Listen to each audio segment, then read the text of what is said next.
Begin the Gemara on Daf Kuf Chavav, right at the beginning of the Yamod, Amar Rav Huna. So the Gemara here continues the halachas of a b'chair that takes pishnayim, a double portion. And we learned before in the Gemara that if the father passed away and he left over properties or any object that the Yisaimim went and improved it, they worked with it, let's say they built a house or whatever it is, so then in those things the b'chair does not get a double portion. The din of taking pishnayim is only b'cholashi yomotze, something that was muhsik in the father's possession when he passed away. So on this, the Gemara says, Amar Rav Huna, Amar Rav. Rav Huna said in the name of Rav Asi, that is. Rav Huna said in the name of Rav Asi.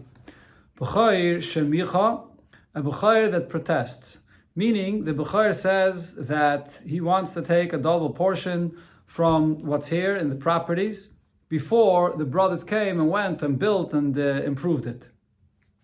So then, micha, his protest is a protest because a b'chair has rights in his double portion immediately when the father passed away, even before the Yerusha, the inheritance, is divided. And therefore, since he has a right in it right away, so the Yerushin, the brothers that went and then were mashbiach it, what are they being mashbiach? They're improving the chelek that belongs now to this b'chair, that it's already his. And therefore, he will get a double portion even in this, that the Yerushin, the Yisaimim, went and improved. Amar Rabbe, so Rabbe explained, Mistaver time in the Ravasi. It's logical, and like what Ravasi said, in the case of Ba'anovim, if there were grapes that grew in the father's possession, Ubatsrum, and now, after he passed away, so you have this vineyard, and the Yisaimim came and they improved it. How did they improve it? They harvested this vineyard. So now it's available to use, and therefore it's improved. Or Zeisim Umaskum, or with olives that they harvested. So in such a case, I say that when the Yisaimim have to give a double portion for this b'chair, they also have to give him a double portion, not only from the value of the grapes or the olives as they were before they were harvested, but their value for what they are after they were harvested, because they took what belonged to him.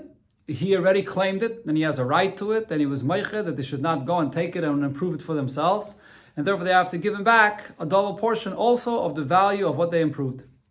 Avol darchom, however, if the Yisaimim, the brothers, went and they took this grape and they pressed the grapes and they made wine out of it, then the halacha will not be like what Ravasi said. Then the b'chair cannot come and claim that they should give him a double portion also of the value of this wine that they pressed there. What's the reason for this? So the Rashbam explains, because the brothers that went and took these grapes, that was the double portion that belonged to the b'chair, and they pressed it, they are gazlanim. They're stealing the grapes that is his portion, that he was already zaycha in it. So what's the halacha by a gazlan? When a gazlan steals something, he has to return kishas agzela. He has to return the value that it is at the time when he stole it.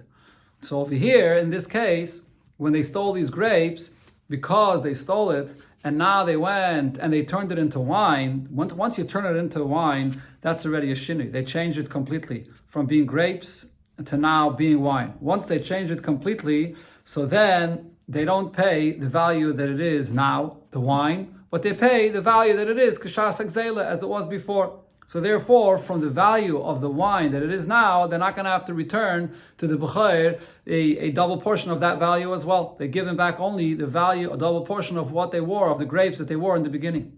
But that's only over here when there was a shinui.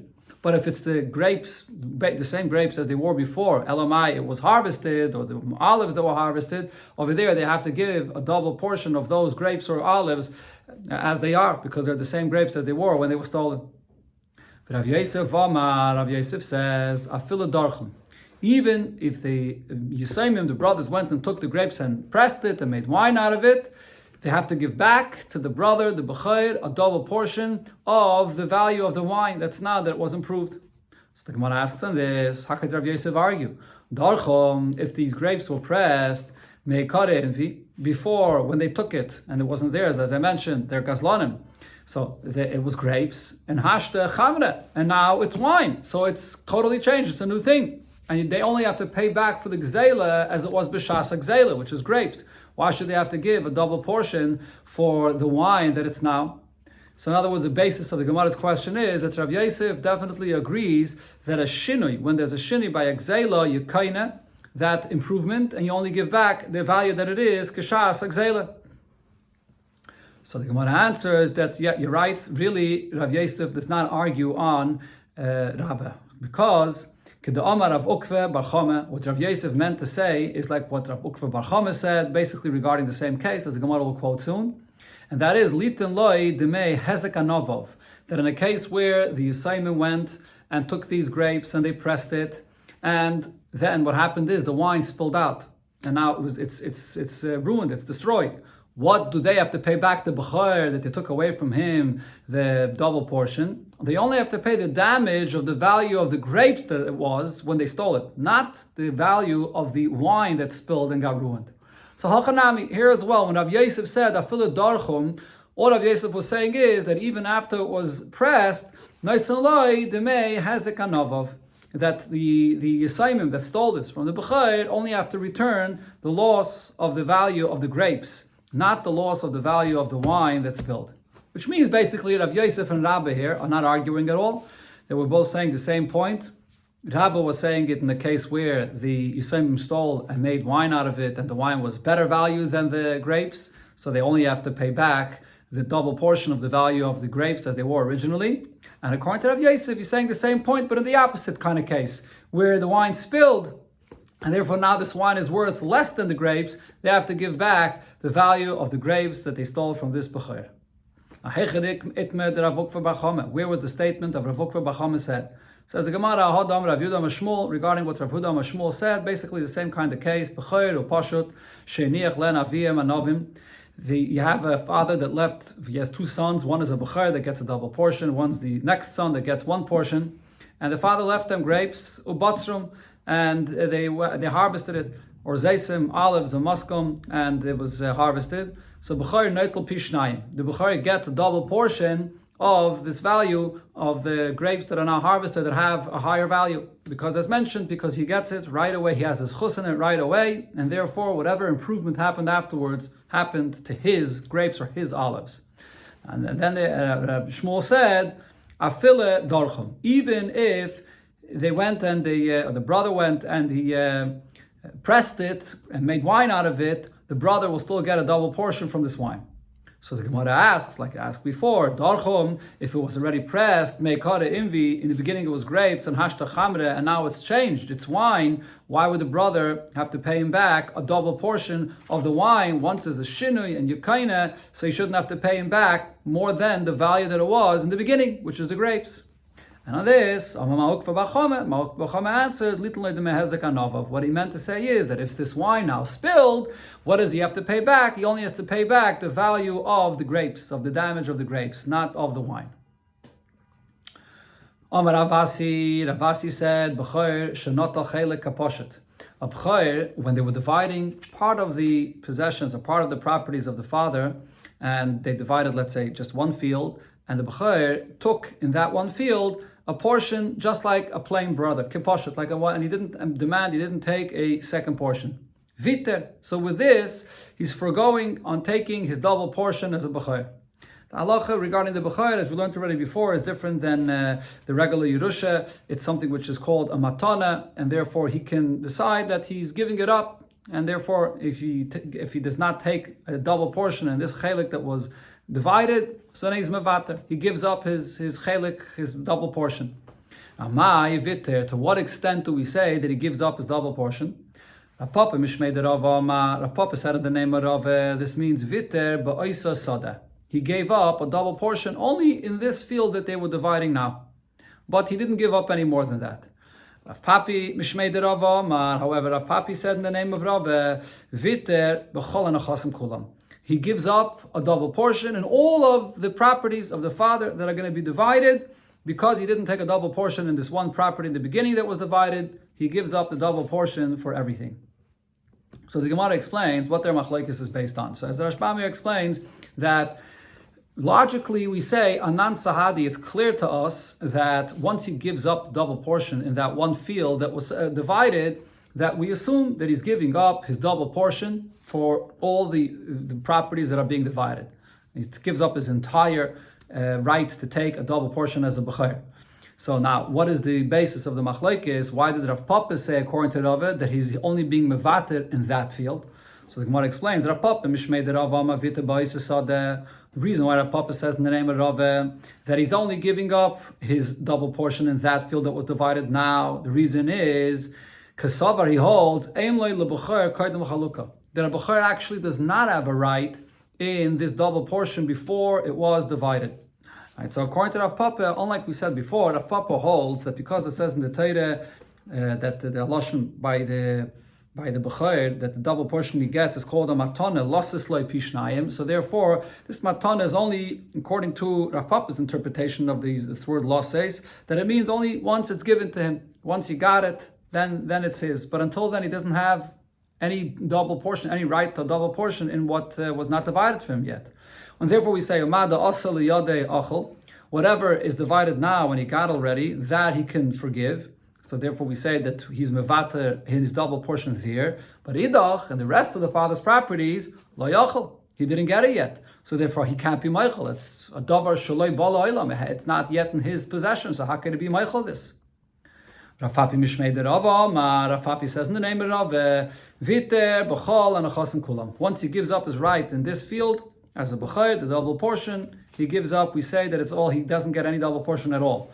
Kasavar, it's because Rav Papi holds yeshlo leb'chayr kaidem chalukah. The b'chayr does have the right in this double portion even before it was divided, like explained before regarding the fact that a b'chayr could be moiche, that he wants to have the double portion even before it was divided. So he holds it when it says losses loy, because it's a matana, that means that he actually gets it. It's his gift, that it's up to him, and he gets it as a gift right away, even before the chalukah.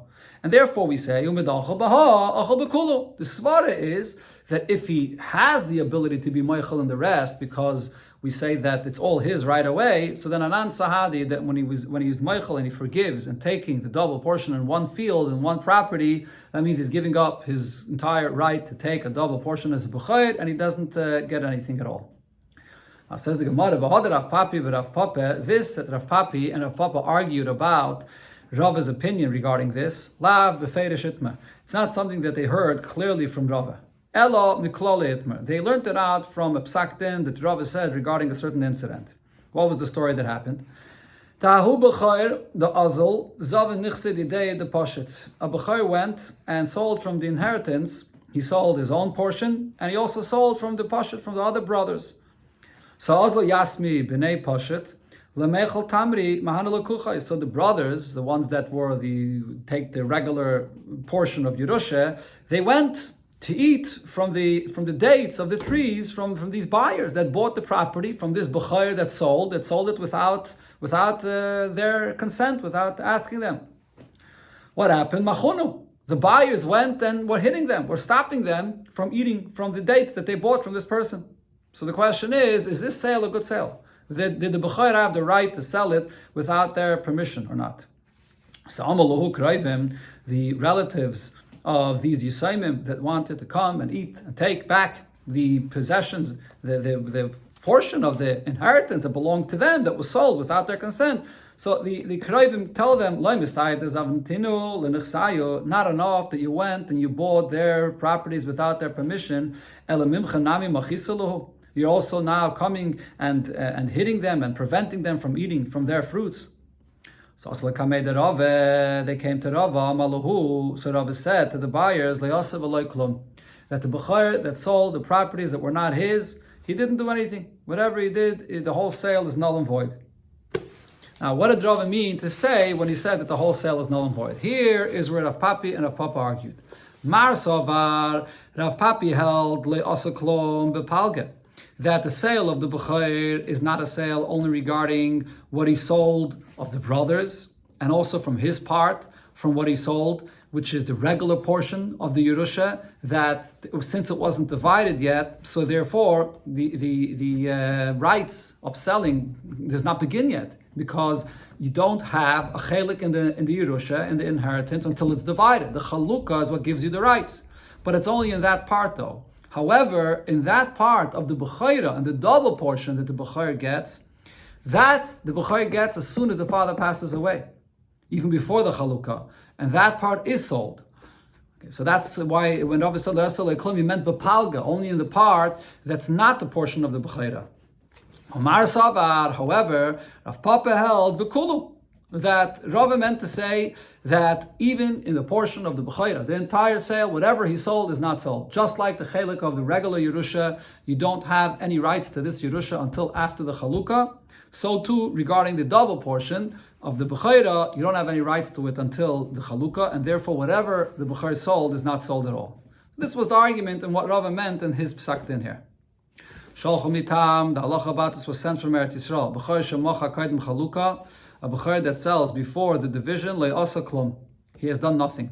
Alma, we see from here, ein lo lebechir kaidem Chalukah, that their opinion in Eretz Yisrael was that a bechir has no rights to his double portion, into the double portion before it was divided. Now, but the halacha is yesh lebechir kaidem Chalukah, that the bechir does have a right in his double portion even before it was divided. So the Gemara brings a story in relation to this. Marzutra, that is midirishba, Marzutra from Rishba, Palag b'tzana de pilpuli b'hadei achin, he divided with his brother, so he was a bechir, and he divided just one basket of hot peppers with his brothers, and he divided it for Shavah. He divided it equally for going on his portion as a bechir. Now, after that, Asal Kamed Ravashi, they came to Ravashi, Amalei, and Ravashi said, Hoyol uvitarta b'miktsas, once you gave up on your portion as a bechir, on one portion of the bechira that was divided now, vitarta b'chol nechasim kulam. We know that you are giving up on your portion, your double portion as a bechir, and all of the properties. Because this is following the opinion that we said before, that the bechir is zeiche in everything, even before the chalukah. And therefore, once you give up now, the rest of the double portion is considered to be a davar shabalayla. It's something that you already have a schus in it. And therefore we say that you being meichel on one part of it, we know that that includes and you mean to be meichel b'chlal on your entire portion as a b'chayra, and therefore he's not going to get any double portion of b'chayra at all.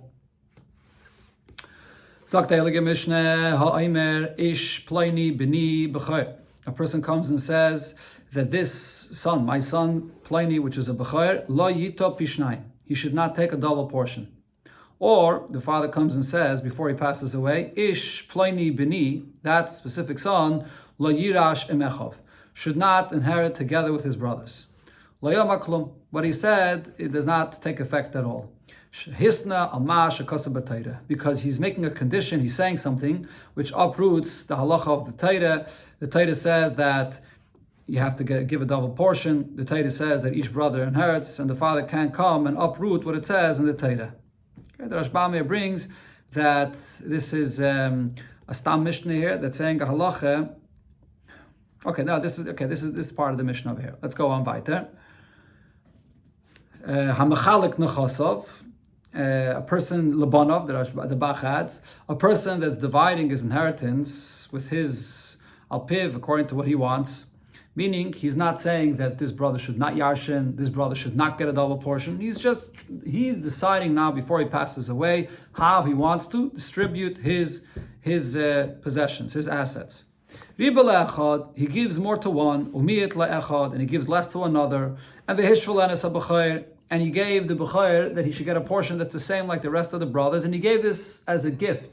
He's not coming to say that there should be no Yerusha or there should be no double portion, but he's giving now, before he passes away, as a gift. Then, Dvarav Kayam, what he says takes effect. A person can come and give while he's alive, a gift, whatever he wants, to any of his children, however he wishes. So therefore it'll take effect. But if he says that he's doing it because he wants to give one brother more of a Yerusha than another, then lo yamaklum. Then what he says does not take effect. Okay, so here the Rashbam points out that this is not like the opinion of Rav Yechanan ben Breike later in the Perek. It was brought up already earlier in this Perek as well, that says that a father does have the power to give to one more than the other, even when he says it as a Yerusha. We're here there's a Stam Mishnah that's not like Rav Yechanan ben Breike. Now, Kosav, if he's writing this, and he wrote Bein B'tchila, whether in the beginning of the document, Bein B'emtzar, or in the middle, Bein B'sayfer, in the end of the document, Mishum Matana, that what he's doing, giving to one more than the other, is as a Matana. So as long as he includes this language of matana, then dvarav kayamin. Then what he does is takes effect, because as a matana, he's able to give to one more than the other, even if there's a lashon of Yerusha there as well. But as long as he writes that it's a matana, when he's still alive, he's able to give to one more than the other. Dr. Gemara Leime Masnisen, shall we say that the Mishnah says that you cannot make a tnai against what the Torah says? Like here, you can't be mevatel the din Yerusha or the double portion of a b'chair. Shall we say that what it says in our Mishnah, the loik Rabbi Yehuda, does not follow like the opinion of like Rabbi Yehuda? The Rashbam says the klal usually is that the halacha is like Rabbi Yehuda when he argues with Rabbi Meir, but this Mishnah would have to be not like Rabbi Yehuda. The Rabbi Yehuda, because if our Mishnah is Rabbi Yehuda, Rabbi Yehuda said that b'davar shel mamain, when it comes to a money matter, tnai kayim, when a person makes a tnai against what it says in the Torah, but in a money matter he has the power to do so, and the tnai takes effect. Because the Tanya we learned in the Braisa, ha'ayim isha, person says to a woman, hareyat mekudeshesli, I'm being mekadesh you, marrying you, al menas she'en lechalai sheksus v'ayina, with the condition that I don't have to provide for you she'er, food, ksus, clothing, v'ayina, and the marital relations. These are the three obligations that a husband has to his wife, and he says, but I'm marrying you on condition that I don't have these obligations. Harezim ukadeshes, the condition takes effect, utnoi bottle, and the tnai made is nullified. This is Rab Meir's opinion. The Rishonim explain regarding Rab Meir's opinion that if the tnai does not take effect, and we seemingly see that this person's intention was that the condition should only take effect with this condition, so why wouldn't we say that the entire condition is bottle? So Rabbeinu Tam explains, because when a person says something like this, we look at his words as just saying things that are an exaggeration. He didn't really mean it. He understands that if he's getting married, and this is the obligation of the Torah, he's going to have to do this. So therefore the kedushin takes effect. Rabbi Yehuda says, when it comes to a money matter, tnai kayim. He says tnai will be in effect. So when it comes to shek sus, the food and the clothing, which is the money that he has to spend for his wife, that when he says I'm not obligating myself to provide for you, his tnai will take effect, but not regarding marital relations. So we see clearly here that Rabbi Yehuda holds that regarding a money matter, in this case the husband is allowed to make this condition with his wife, and the tnai takes effect. So why in our Mishnah we see that over here the father cannot make a tnai to take away the din Yerusha or the din of pishnayim by a b'chair, even though it's a money matter? Says the Gemara, it's not the same thing. I can tell you that our Mishnah follows Rabbi Yehuda's opinion as well. Why? Hasam yada v'kamachlo. Over there, the wife, she hears what the man is telling her, that I'm marrying you, al manas, that I won't be obligated to give you sheksus v'ayna, and she hears this, and she's meichel, because she wants to get married to him, and even if he's not going to give this, she's forgiving it. So therefore, the t'nai shebamamin takes effect there. But hacha loy kamachal. Over here, the son is not being meichel this. He's not being meichel this that the father is saying that he's taking away from him. Because even if, the Rashbam says, even if the son is there and he's quiet and he doesn't say anything, it's not because he's being meichel, it's because he doesn't want to get his father angry. So he's not saying anything. But really, why would we think that the son wants to be meichel? He's not meichel at all, the fact that the father is taking away from him this Yerusha. So if he's not meichel, then by a davar shebamamin, it does not take effect. Right, so some of the Mefarshim say that when, according to the Rashbam, when the Gemara here talks about this mechila, it sounds like that potentially the son could be meichel. So this must be speaking about the b'chair that gets the double portion. He has the schus for this already from before. But when it comes to the Yerusha, which only takes effect later, it's not even in the son's possession yet to be meichel. So he doesn't even have the ability b'chlal to be meichel yet. Another thing, just to clarify here, the teretz of the Gemara, it sounds like from what the Gemara is saying here, and this is the simple pshat that Rishonim learn, that when it comes to a davar shebamamin, that Rabbi Yehuda says that tnoi kayam, that the tnai takes effect against what the Torah says, as you see here, the Gemara is saying that's only because of mechila. It's not that there's a rule that in a money matter you can go against Torah. The point is that because it's a money matter, which you're able to be meichel, if there's a clear mechila, that's the reason why Rabbi Yehuda says that by a money matter, the t'nai takes effect against what the Torah says. Other Rishonim, however, learn that the very fact that you could be meichel by the davar shebamamin, and in this case, the woman is here and she's being quiet, so because it's a case where she could be meichel, so therefore over here the davar shebamamin, the t'nai will take effect. Okay, but as I said, the simple pshat of the Gemara is that the davar shebamamin, the only reason why it the Tanai takes effect against what Torah says is because we see that the woman was Meichel. Okay, the Gemara continues now with a related halacha. Amar Rav Yosef said, Amar ish pleini b'ni b'chayri. Who? Person comes and says, this individual, he's my son, and he's a b'chayr. Neitel pishnayim. So then this son, when the father passes away, will get a double portion based on the father's testimony that this is his son of b'chayr.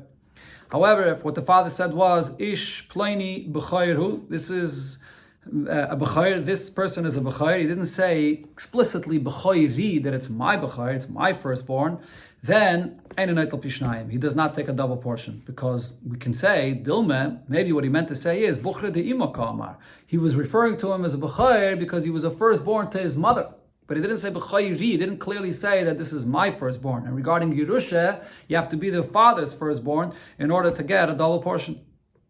There's a person that came in front of Rabbi Bava Basra. And Amalei, he said to him, I know about this individual here, that he's a b'chayr to his father. Amalei, so Rabbi Bava Basra says to him, you know Yadis, how do you know? So he answered, because they have a karele avua, because his father used to refer to him as buchre sechla, a firstborn, a b'chayr shaita. So I know, if his father referred to him as a b'chayr shaita, so I know that he's a b'chayr shaita. Says the Gemara, but Dilma Bukhra de Imahu. Maybe when his father referred to him as a B'chayr, he meant that he's a B'chayr to his mother. The Chol B'chayr Bukhra de Ima, Nami Bukhra Sichra Karale. A B'chayr that's firstborn to the mother could also be referred to as, with this expression, a B'chayr Shaita. So it doesn't prove that he's a B'chayr to the father. Another similar story, someone came in front of Rab Chanina, and he said to him,